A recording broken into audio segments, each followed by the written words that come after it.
I never intended to talk about that night again. For years, I've told myself to forget it, to bury it like everything else that went down in the Carver house. But it's haunted me every Christmas since 1996. And this year, I feel like I can't keep it in anymore. Maybe it's because I'm tired of lying to myself. Maybe it's because I'm ready to face the truth, whatever that means. It started as a stupid dare. I was 17, and like most kids in Haverhill, Massachusetts, I thought I was invincible. The town was small, boring even, and there wasn't much to do in the winter except hang out at the mall or drive aimlessly through the snow-covered streets.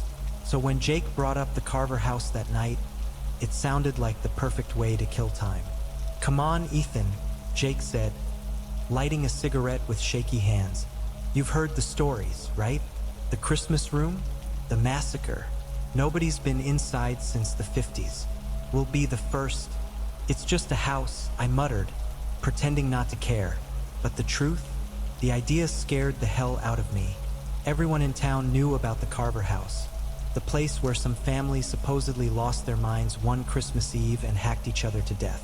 No one could agree on the details, but that didn't matter.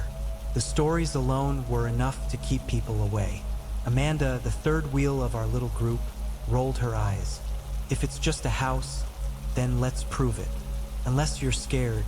I didn't want to seem like a coward, so I agreed. We drove out there in Jake's beat-up pickup, the heater barely working, the windows fogging up as we talked about what we might find. The Carver house sat on a dead-end street, half hidden by overgrown trees. Snow blanketed the yard, untouched, and the house itself looked like it hadn't been part of the world for decades. The roof sagged, the windows were boarded up, and the front door hung slightly ajar, like it was waiting for us. Jake went in first, holding a flashlight. Amanda followed, then me. The inside smelled like damp wood and rot. The floor creaked under our boots, and the air felt heavier than it should have, like the house was breathing. We wandered through the first floor, finding nothing but peeling wallpaper and broken furniture. Jake joked about ghosts. Amanda laughed. I tried to keep up, but something about the place felt wrong, like we weren't supposed to be there. Then we found the Christmas room. It was on the second floor, at the end of a long hallway. The door was shut, but when Jake pushed it open, the air changed. Everything inside was perfectly preserved, like time had stopped in 1954. A Christmas tree stood in the corner, its glass ornaments reflecting the beam of Jake's flashlight. A table was set for dinner, complete with plates, silverware, and candlesticks. Stockings hung above a fireplace, untouched by dust. "This is insane," Amanda whispered, stepping inside. Jake grinned, but I noticed his hand was trembling. "See? I told you it'd be worth it." I stayed in the doorway, my stomach churning. There was something off about the room. The decorations looked too new, too bright, like they didn't belong in the decaying house around them. Amanda picked up a glass ornament, turning it over in her hands. "Do you think someone still comes here?" Jake scoffed. "Nah, it's just a prank or something. Maybe the city did it to keep people out." But as he said it, we all heard the sound. A faint rustling, like fabric brushing against wood. Jake froze. Amanda dropped the ornament, and it shattered on the floor. "What was that?" I whispered, my throat dry. Jake raised his flashlight, shining it toward the back of the room. For a moment, nothing happened. Then the closet door creaked open. Jake stepped forward, but Amanda grabbed his arm. "Don't," she hissed. "Relax," he said, trying to sound brave, but I could hear the fear in his voice. He reached for the closet door and pulled it open. The flashlight beam flickered, casting jagged shadows on the wall. There was nothing inside. At least that's what we thought. It happened so fast. 1 second, Jake was standing there. The next, he screamed, and the flashlight hit the floor, rolling to a stop at my feet. I didn't see what took him. I don't think Amanda did either. But the scream, it didn't stop. It echoed through the house, growing louder and more distorted, until it didn't sound human anymore. Amanda grabbed my arm, her nails digging into my skin. "We have to go." I didn't argue. We ran, tripping over debris, slamming into walls, until we burst out into the freezing night air. We didn't stop running until we reached Jake's truck. Amanda fumbled with the keys, her hands shaking too much to unlock the door. I kept looking back at the house, half expecting to see Jake running after us. But he never came out. When the police arrived, they searched the house from top to bottom. They didn't find Jake. They didn't find the Christmas room either. We told them what we saw, but they didn't believe us. They said Jake probably ran off, that he'd show up eventually. But he never did. For years, I tried to make sense of what happened. I told myself it was just a hallucination, or maybe some kind of prank gone wrong. But deep down, I knew the truth. And now, after all these years, I know I can't run from it anymore. Jake didn't disappear. We killed him. It was an accident, a stupid fight that spiraled out of control. We panicked, hid the body in the Christmas room, and made up the story about him vanishing. But the thing is, the story took on a life of its own. People started adding details we didn't even remember. The Christmas carols, the glowing lights, the strange noises. At some point, I started believing it myself. But the truth is worse than any ghost story, because the only monsters in that house were us. Second story, the last call. They say Wyoming winters can kill you in hours if you're not prepared. I never really thought about it before that night, but I can tell you now, it's true. The cold out there is a predator, patient and silent, waiting for you to make a mistake. It was Christmas Eve, 1998. I was driving back to Laramie after visiting my mom in Casper. The snow had been falling since noon, and by the time the sun went down, the roads were a mess. But I figured I could make it home if I stuck to the main highway. I was wrong. Somewhere near Elk Mountain, the highway got quiet. Too quiet. It was like I was the only person left in the world. No headlights behind me, no taillights ahead. Just snow falling in heavy flakes and my car struggling to grip the icy road. I was doing maybe 40 miles per hour when it happened. A deer came out of nowhere, its eyes catching the glow of my headlights. I swerved instinctively. The back tires lost traction, and the car spun out. The next few seconds were a blur. Metal crunching, glass shattering, the world flipping upside down.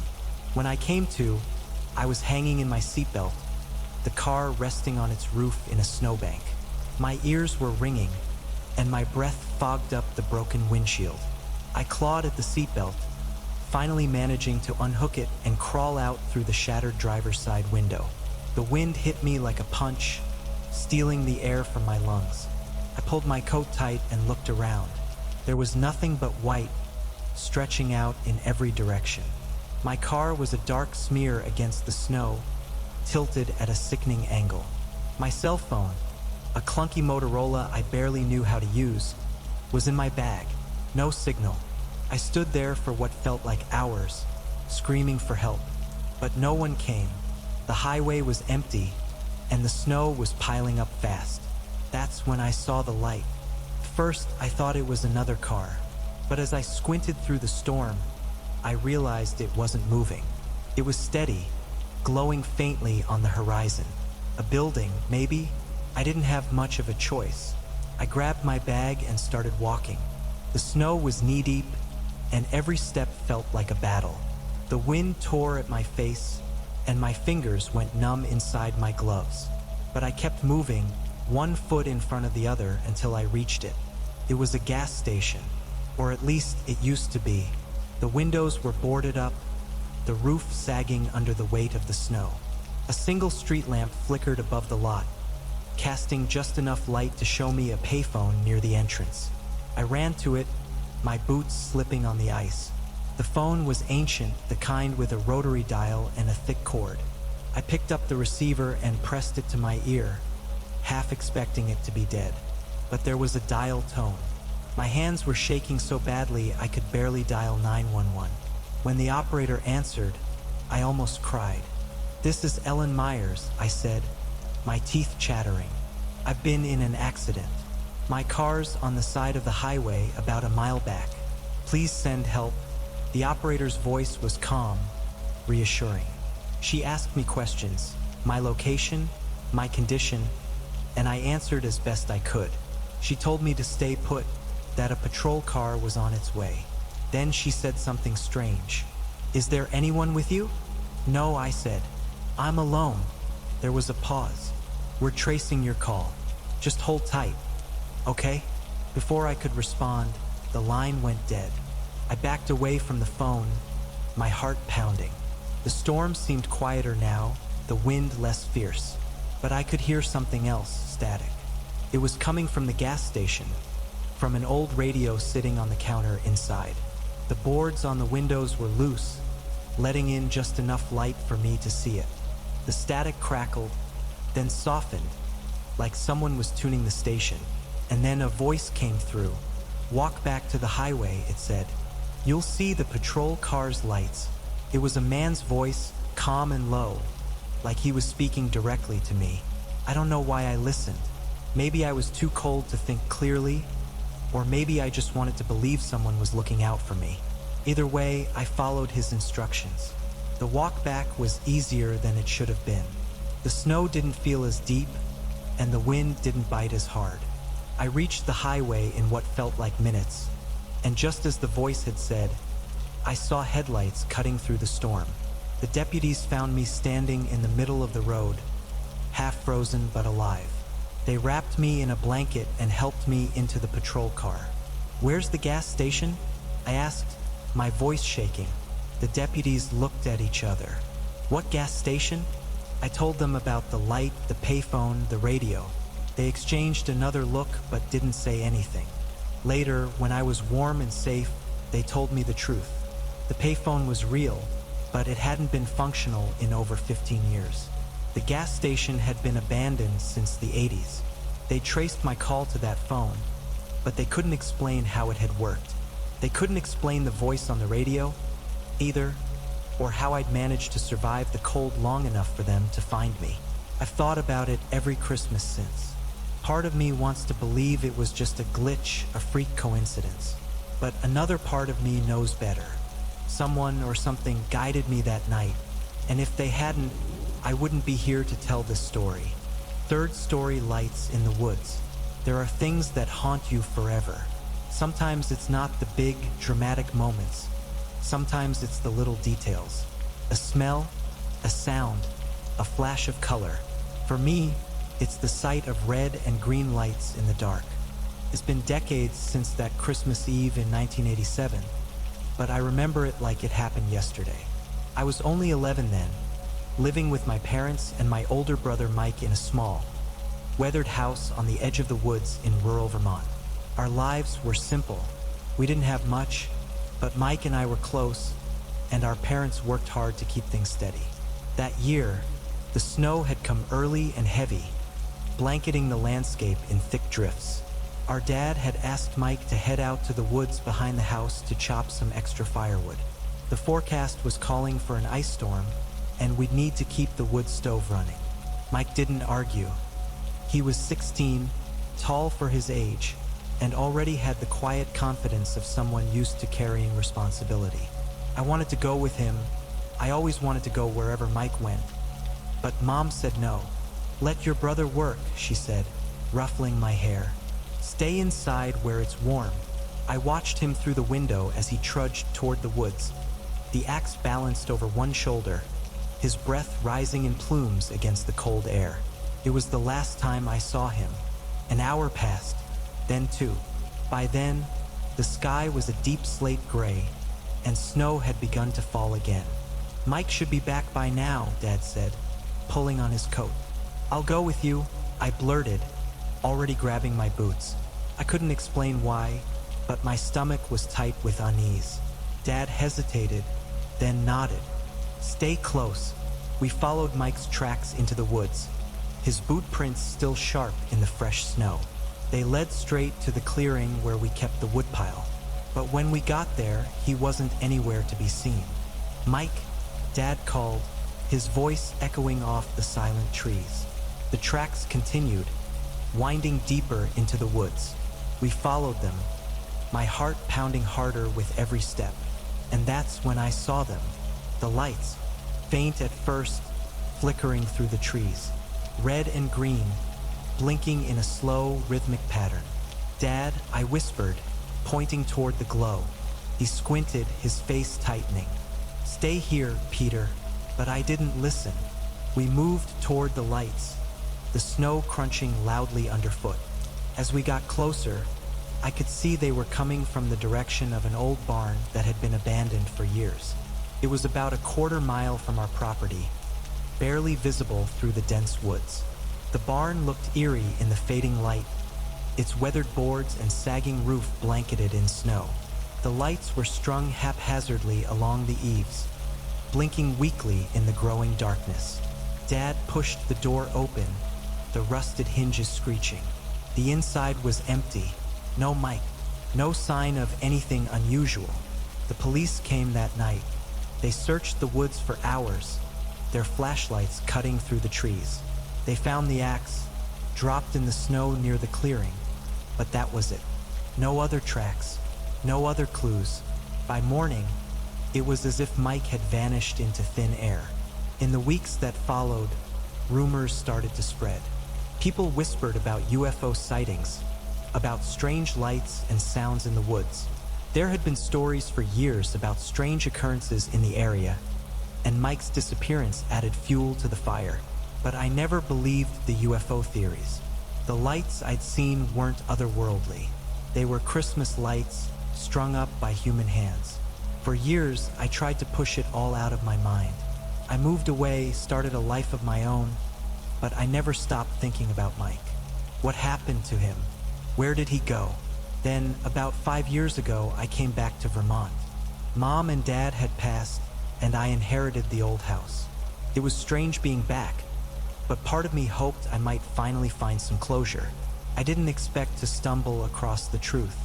One summer afternoon, while clearing out the overgrown woods near the edge of our property, I wandered toward the old barn. It hadn't changed much in the decades since I'd last seen it. Still sagging, still empty. But something drew me inside. That's when I saw it. A bundle of fabric stuffed behind a rotted wooden beam. I pulled it out, my heart pounding, and recognized it immediately. It was Mike's coat. It was stiff with age, the fabric stained dark. Blood. My hands were shaking as I searched the pockets. And that's when I found the note. A scrap of paper, yellowed and brittle, with 2 words scrawled in a shaky hand. It was him. The police reopened the investigation. The barn was searched again, this time more thoroughly, and what they found confirmed my worst fears. A shallow grave beneath the floorboards.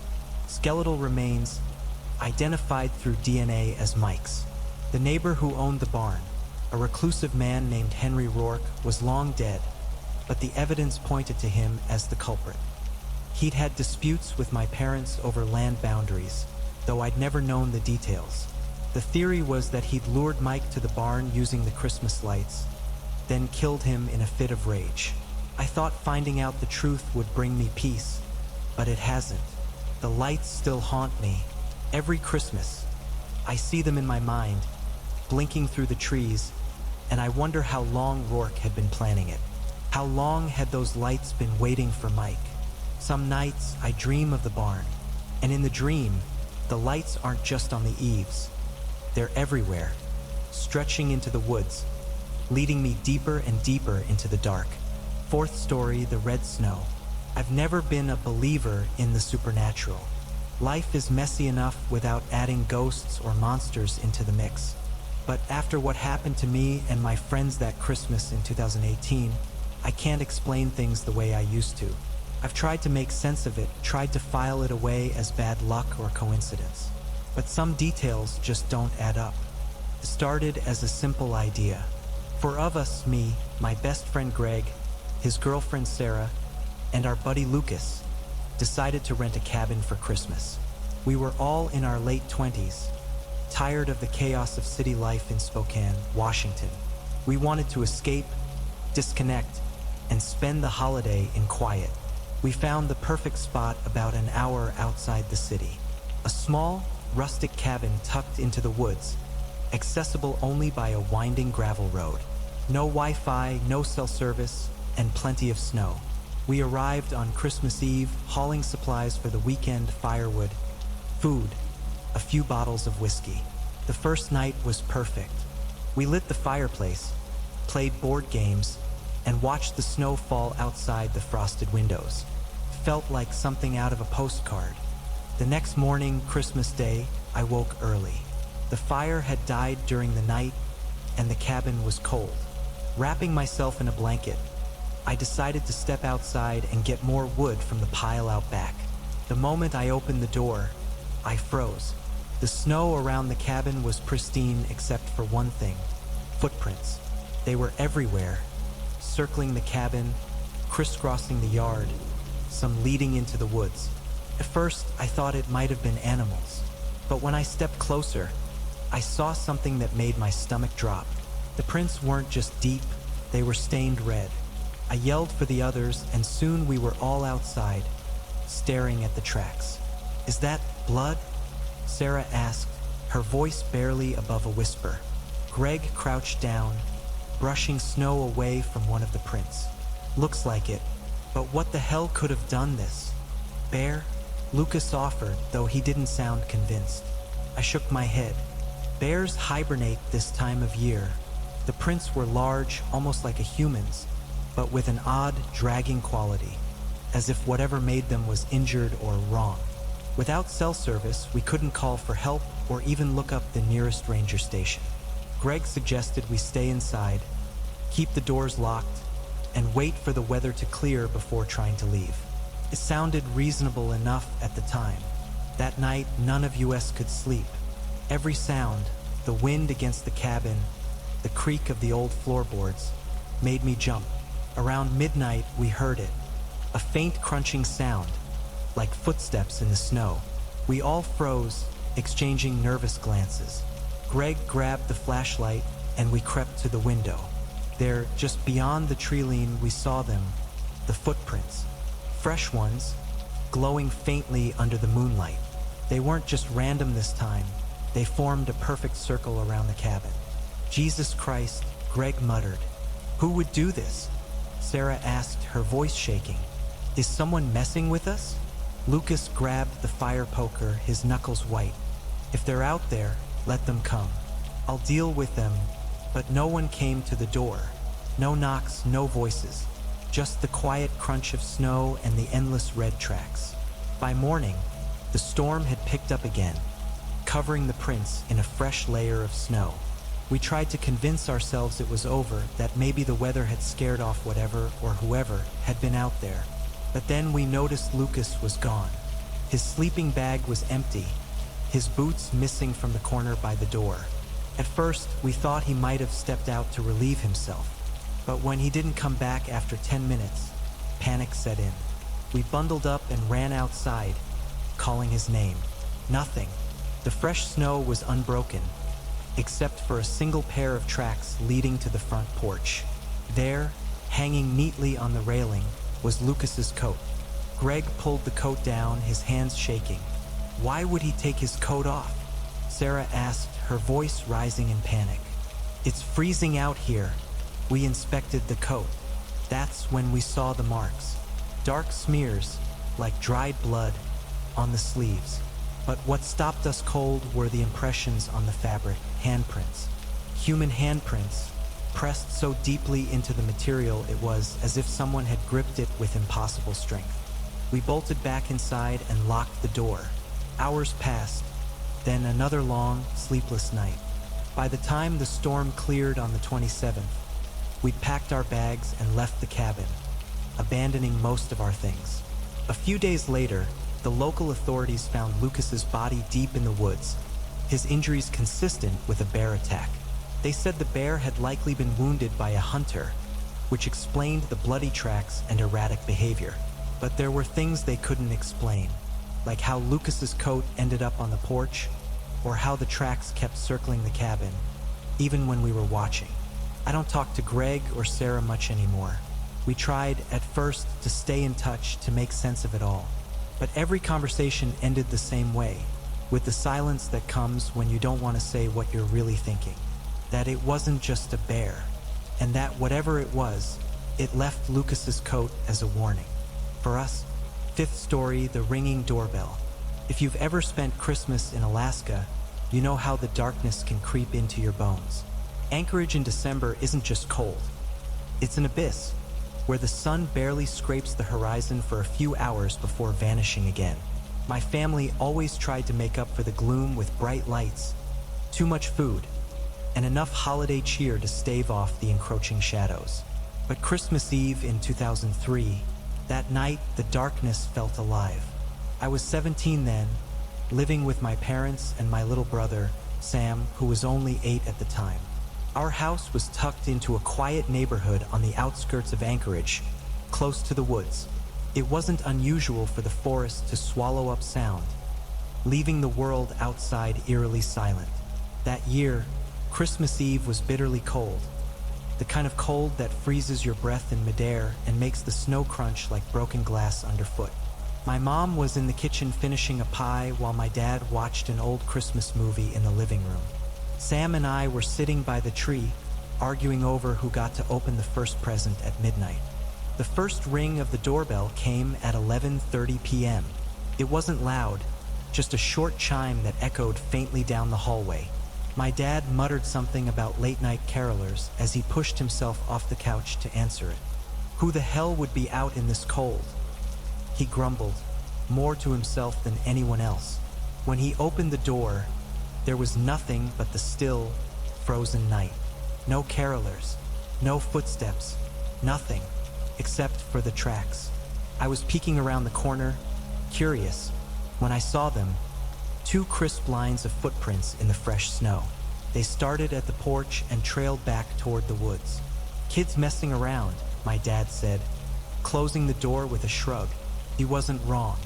We'd had trouble before with local teens playing pranks, throwing snowballs at windows, and leaving fake presents on porches. It was annoying but harmless. Still, something about those tracks unsettled me. They were too clean, too straight, like whoever had made them had taken their time. We tried to shrug it off and went back to our evening. I even managed to distract myself by helping Sam set up the new train set my parents had gotten him early. But the doorbell rang again. This time it was 12:10 a.m. My mom was the one who answered it, muttering about people who had nothing better to do on Christmas Eve. She flipped the porch light on and opened the door. Again, no one. This time, the tracks were different. They didn't lead to the woods. Instead, they circled the house. Whoever this is, they're getting on my nerves, my dad said, locking the door and double-checking the deadbolt. I couldn't help but glance out the window. The snow reflected the faint glow of the streetlights, giving everything an eerie blue tint. The tracks were clear as day, looping around the house like a ribbon. Maybe we should call someone, I said. Call who? My dad replied, laughing. The caroler police? The doorbell rang a third time. I didn't want anyone to answer it, but my dad was stubborn. He grabbed his flashlight, flung the door open, and stepped outside, shining the beam around the yard. Is this funny to you? He yelled into the night. I've got 2 kids in here trying to have Christmas, and you're acting like an idiot. No response, just the wind rustling the trees. But when he stepped back inside, he didn't look so sure of himself anymore. There's no one out there, he muttered, closing the door and bolting it again. The rest of the night was tense. We tried to go back to our festivities, but the cheer was gone. The doorbell didn't ring again, but I couldn't shake the feeling that someone, or something, was watching us. I barely slept. When I woke up the next morning, it was still dark. The faint light of dawn barely broke through the heavy clouds.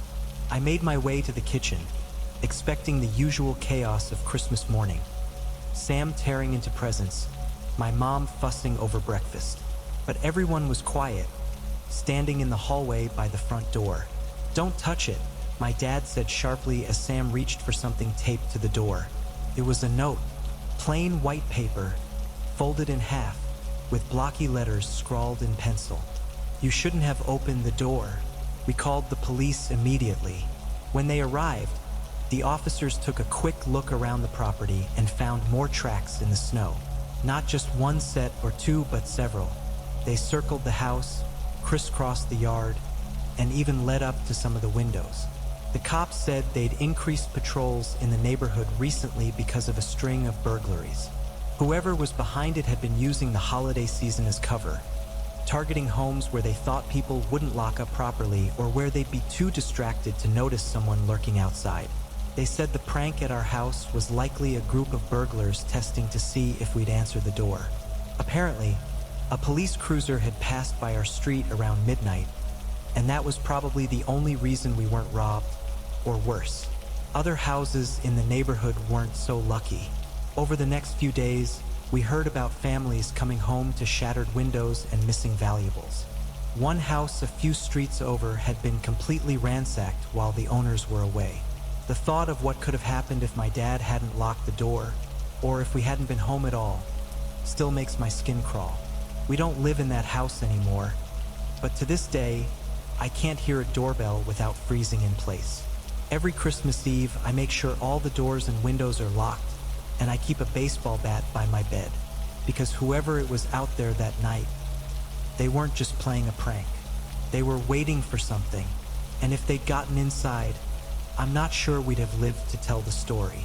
6th story, the locked room. Savannah, Georgia, is the kind of place that feels haunted even in broad daylight. The cobblestone streets, the Spanish moss draping over ancient oaks, and the whisper of history in the humid air. It's beautiful, but it has a way of making you feel like you're never quite alone. I wasn't thinking about any of that when I rented a room at the old boarding house on Abercorn Street. I just needed a quiet place to finish my senior thesis over Christmas break. My roommates at school had other plans, loud parties, late nights, and I couldn't risk the distraction. The boarding house was cheap, close to the library, and run by an elderly woman named Mrs. Whitaker, who reminded me of my grandmother. This house has a lot of history, she told me when I checked in, her voice thick with a southern drawl. Built in 1840. I like to think it's got character. It did. The wooden floors creaked with every step. The ceilings were high and shadowy, and the faint scent of lavender and old wood lingered in the air. My room was cozy, with a small desk by the window and a bed that sagged just enough to be comfortable. But there was one odd thing. "Don't go into the room at the end of the hall," Mrs. Whitaker said as she handed me the key. Her tone was casual, but her eyes lingered on mine a moment too long. "Why not?" I asked, half joking. She shrugged. "It's locked. Nothing in there you need to see. Just leave it be." I wasn't planning to snoop, so I didn't think much of it. People in old houses had their quirks. Maybe it was a storage room or a place she kept things she didn't want renters messing with. The first few nights were uneventful. I spent my days holed up in the library and my evenings typing furiously at the desk in my room. The quiet of the house was perfect, and I started to think I'd made the right choice staying there. But then I started hearing the noises. It was subtle at first, just faint creaks and groans, like the kind an old house makes as it settles. But by the third night, I couldn't ignore it. The sounds always came from the locked room. Footsteps. They were unmistakable, slow, deliberate steps, pacing back and forth across the floor. I froze the first time I heard them, staring at the wall that separated my room from the end of the hall. My logical brain told me it was nothing. The floors were old, the wood expanded and contracted in the cold, or maybe Mrs. Whitaker was moving around upstairs. But when I opened my door to listen, the house was silent. The next night, the scratching started. It was faint, like fingernails dragging across the other side of the wall. I pressed my ear to it, holding my breath. The sound stopped, then started again, this time closer to the door. I told myself it was an animal, a raccoon or a squirrel that had gotten into the walls. Savannah was full of old houses with critters hiding in the nooks and crannies. But when I brought it up to Mrs. Whitaker the next morning, she just smiled and said, "I told you not to worry about that room." Her response annoyed me. There was clearly something or someone in there. By the 5th night, my curiosity got the better of me. The noises had escalated. The footsteps were louder, heavier, and I swore I heard something faintly tapping on the door from the inside. Then, just as I was about to turn in for the night, I heard it. My name. Lisa. It was a whisper, soft and drawn out, but unmistakable. My heart pounded as I stared at the locked door down the hall. The old brass knob gleamed faintly in the dim light, taunting me. I told myself it wasn't real. I was sleep-deprived, jumpy, and imagining things. But the voice came again. Lisa. I couldn't take it anymore. Grabbing a bobby pin from my bag, I crept down the hall, my bare feet silent on the wooden floor. The air was colder near the door, like a draft was seeping through the cracks. Took me a few tries, but the lock was old, and it clicked open with little resistance. I pushed the door open slowly, my breath fogging in the cold air. The room was empty, just 4 bare walls and a single piece of furniture. A wooden rocking chair sitting in the center of the room. The chair was moving. It rocked back and forth gently, the floor creaking beneath it. I stepped inside, my legs trembling, and the chair stopped, dead still. There was no one there, no windows, no vents, just the chair and the oppressive silence. I bolted back to my room, locking the door and shoving a chair under the knob for good measure. I didn't sleep that night, and by morning, I was packed and ready to leave. When I told Mrs. Whitaker what had happened, she let out a soft chuckle. "Oh, honey," she said, her eyes twinkling with amusement. "That room's part of a little ghost tour I run during the tourist season. There's a speaker in there, plays spooky sounds for the tourists. Harmless fun." I didn't know whether to laugh or scream. The rocking chair? That wasn't part of your fun, was it? She hesitated just for a second. "No, dear," she said. "That's just the house settling." I didn't believe her. I still hear the chair creaking in my dreams sometimes. And when I do, it's always followed by the same whisper. Lisa. 7th story, the lost footage. I never expected my first documentary project to become the thing that haunted me for years.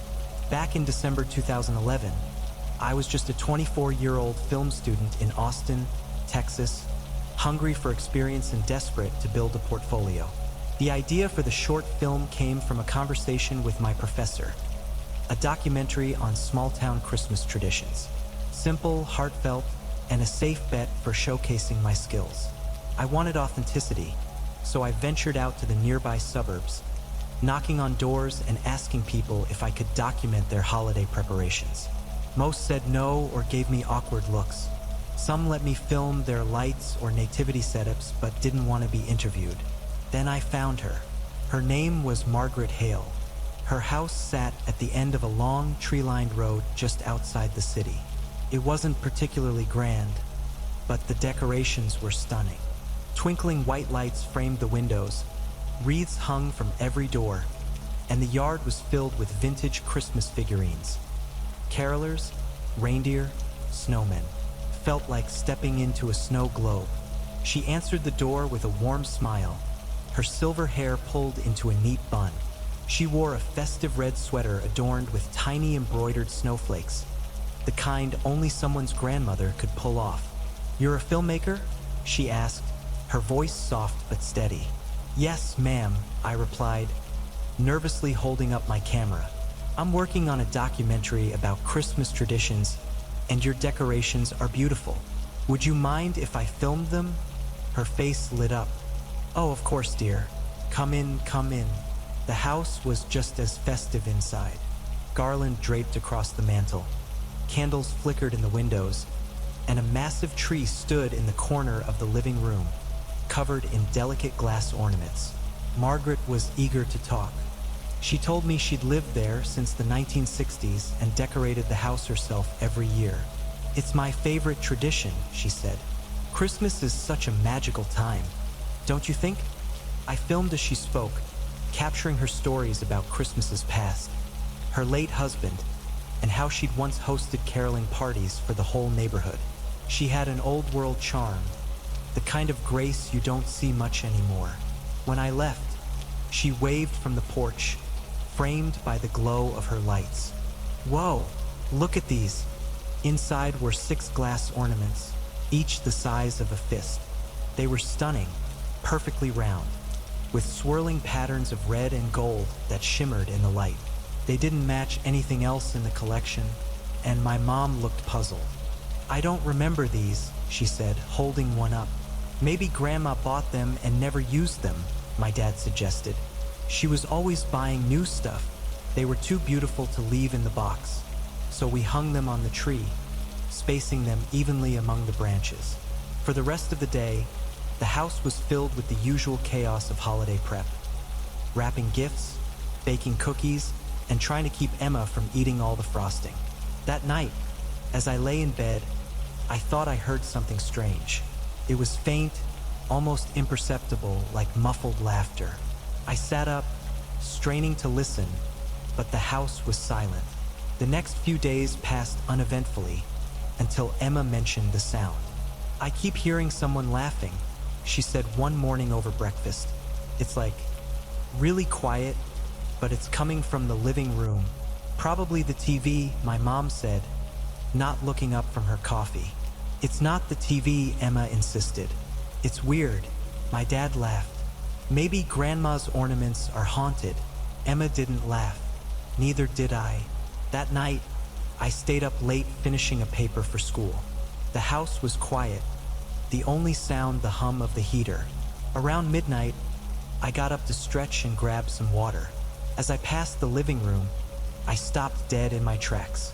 The Christmas tree was lit with soft, white lights, and the ornaments sparkled in their glow. But one of Grandma's glass ornaments was swinging, just slightly, as if someone had bumped it. I stepped closer, my pulse quickening, and then I heard it, a low, stifled giggle. It wasn't coming from outside or the other room, it was right there, in the living room. I turned on the light, my heart pounding, but there was no one there.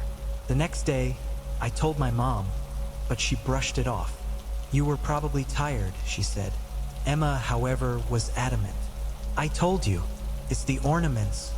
To prove her point, she grabbed one of the glass balls from the tree and shook it gently. "Don't do that," my mom said sharply. "You'll break it." Emma ignored her, holding the ornament up to the light. "What's inside?" she asked. We all leaned closer. The ornaments weren't just glass. They had something inside them, faint shapes swirling in the center like wisps of smoke. "Probably just the design," my dad said, but he sounded uncertain. The turning point came 2 days before Christmas. Emma was rearranging the ornaments when one of Grandma's fell to the floor and shattered. My mom rushed into the room, scolding her for being careless. But then we saw it. Among the shards of glass lay a small, coiled bundle of something pale and fine. It was hair, not the synthetic kind used for dolls or crafts, but real human hair, tied neatly with a piece of red thread. We didn't know what to make of it. My dad suggested it was an old Victorian tradition, some kind of keepsake art. My mom looked horrified. Emma wouldn't go near the tree. I took it upon myself to figure out where the ornaments had come from. After hours of searching online, I found a name etched faintly on the wooden box: E.J. Carlisle. Carlisle was a craftsman in the 1920s, known for his intricate glass ornaments. His work was beautiful but rare, and as I dug deeper, I learned why. Carlisle had been suspected in a string of murders in the Midwest. His victims were young women, and while he was never convicted, the rumors were enough to destroy his reputation. One detail stood out. Witnesses claimed Carlisle had a strange obsession with preserving pieces of his victims. Locks of hair, pressed flowers, and even teeth. I told my parents everything. My mom wanted to throw the ornaments away immediately, but my dad hesitated. "They might be worth something," he said. "Collectors pay a fortune for this kind of stuff." In the end, we compromised and donated them to a local museum. The curator was fascinated, promising to research their origins further. But even after the ornaments were gone, things didn't feel right. The house seemed colder, the shadows longer. At night, I still heard faint laughter, though now it seemed to come from the corners of my room. We moved out 2 years later. To this day, every Christmas, I think of those ornaments. I wonder where they are now and if the laughter ever stopped. Ninth story, the wrong gift. Christmas morning of 2017 started like every other in our home in Denver, Colorado. Snow blanketed the yard. The air was crisp, and my daughters, Emily and Sarah, woke us up at the crack of dawn, squealing with excitement. My husband, Mark, brewed coffee while the girls eagerly ripped through their presents under the tree. Everything felt normal until Emily found the red box. It was tucked toward the back of the tree, wrapped in bright red paper with a neat white bow. None of us had noticed it the night before, and it wasn't marked with a name or tag. "Whose is this?" Emily asked, holding the box in her small hands. I exchanged a confused glance with Mark. "It's not from us," I said. "Maybe Grandma sent it," Sarah suggested. Curious, we let Emily open it. Inside was an old porcelain doll about the size of a football. Her painted features were delicate but unnerving. Pale blue eyes, rosebud lips, and dark curls that framed her face. Her dress was faded red velvet with lace trim, and she looked like something you'd find in an antique shop. Tucked beneath the doll was a handwritten note on yellowed paper. "For those who believe in the spirit of Christmas." Mark laughed nervously. "Looks like someone's trying to get into the holiday spirit. Maybe one of the neighbors left it." I felt uneasy. There was something off about the doll. Its eyes seemed to catch the light in a way that made them look alive. Still, I brushed it off. That night, after the chaos of Christmas morning had died down, the girls took their new toys to their rooms. Emily insisted on bringing the doll upstairs with her. I didn't think much of it at the time. Around 2 a.m., I woke up to the sound of footsteps. Our bedroom is directly across from the girls' rooms, and the hallway creaks with even the slightest movement. I assumed one of them was going to the bathroom, but the sound didn't match. It was heavier, slow, deliberate. I got up and peeked into Emily's room. She was sitting upright in bed, staring at the doll perched on her nightstand. "Emily, what's wrong?" I asked, trying to keep my voice calm. Her eyes didn't leave the doll. "She's calling me," she whispered. I felt a chill crawl up my spine. "What do you mean?" "She says my name. She wants me to play with her." I walked over and picked up the doll. Felt cold, unnaturally so. I placed it in the corner of the room, far from Emily's bed. "It's just a doll, sweetheart. You had a big day, maybe you're dreaming." Emily didn't respond, but I could tell she didn't believe me. The next morning, the doll wasn't in the corner where I'd left it. It was back on Emily's nightstand. "Did you move it?" I asked her. She shook her head, her expression unreadable. I carried the doll downstairs, telling myself she must have forgotten moving it. I placed it on a shelf in the living room, far out of reach. But that night, as we sat down to watch a movie, Sarah asked, "Why is the doll on the couch?" I froze. Mark laughed nervously. "All right, who's playing tricks?" None of us admitted to moving it. Over the next few days, the doll kept appearing in different spots around the house. At first, I thought it was the kids, but the times didn't make sense. I'd leave for work, come home, and find it in a new location, even when no one else had been home. Then came the noises. Late at night, Mark and I started hearing faint whispers. They seemed to come from downstairs, but when we went to check, the house was silent. Emily grew more withdrawn, refusing to sleep in her room. "She doesn't like when I ignore her," she said one night, clutching her blanket. "She gets mad." We decided enough was enough. On New Year's Eve, Mark and I agreed to throw the doll away. We wrapped it in a garbage bag and placed it in the outside bin, locking the lid for good measure. Emily cried when she realized what we'd done, but I reassured her it was for the best. That night, I slept better than I had in days, until I woke up to Sarah screaming.